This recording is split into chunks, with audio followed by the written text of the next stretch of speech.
The 60th session of the United Nations Human Rights Council began in Geneva, Switzerland today at around 1:30 p.m. Indian Standard Time. Sri Lanka was represented at the session by Minister of Foreign Affairs Vijitha Herath. Sri Lanka today has an historic opportunity to heal from the cycles of violence and impunity that have dominated for decades. The government has a clear mandate from across the nation for transformative reform, accountability, truth and justice. During my recent visit, the country's leadership pledged a fresh direction on long-standing issues. First and foremost, my report calls for decisive action by the government on justice and accountability, which are essential to fostering a future of healing, reconciliation and sustainable peace. During my visit, I witnessed the continued suffering of victims of human rights violations and abuses. Independent, transparent and credible investigations are critical to restoring trust. My report notes that conflict-related sexual violence remains deeply stigmatized and many survivors feel completely abandoned.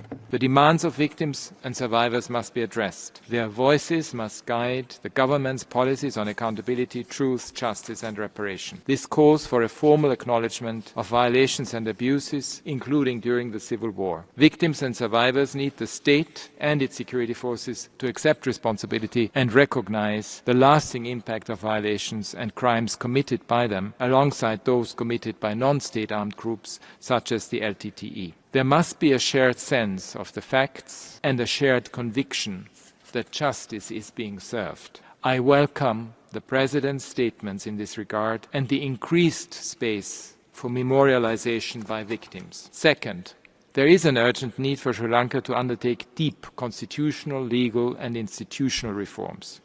This is crucial to ensuring that the tragedies of the past can never be repeated. Despite the government's commitment to repeal the Prevention of Terrorism Act, arbitrary arrests and detentions under the law continue. I urge the government to impose an immediate moratorium on the use of this act. My report also calls for the amendment or repeal of other laws or proposed laws that restrict fundamental rights, civil and political rights. These include the Online Safety Act, the International Covenant on Civil and Political Rights Act, the draft NGO Bill, and the draft Personal Data Protection Act. 1 year ago, the people of Sri Lanka voted with one voice to bring about a transformation and usher in a new political culture. Our democratic traditions have been upheld through timely elections held in free, fair and peaceful manner. A number of measures have been introduced to promote the economic and social well-being of the people, to strengthen reconciliation and ensure social justice. Our anti-corruption drive has been strengthened with new legislation enabling independent investigations and prosecutions, leading to landmark convictions.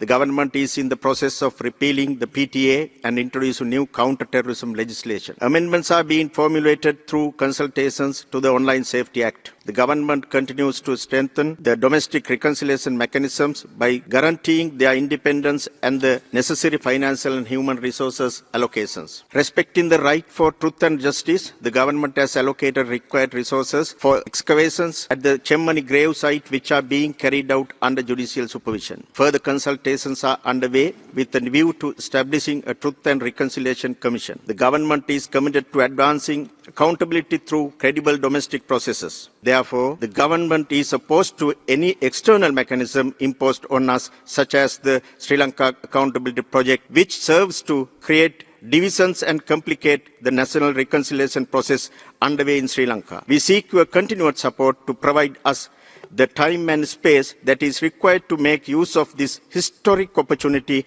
to advance the rights and well-being of Sri Lankans through national processes. The conference is scheduled to take place from today until October 8th. Meanwhile, outside the United Nations Human Rights Council in Geneva, LTTE supporters staged a protest displaying banners against both the current and former Sri Lankan government. The protesters alleged that the Sri Lankan military committed war crimes.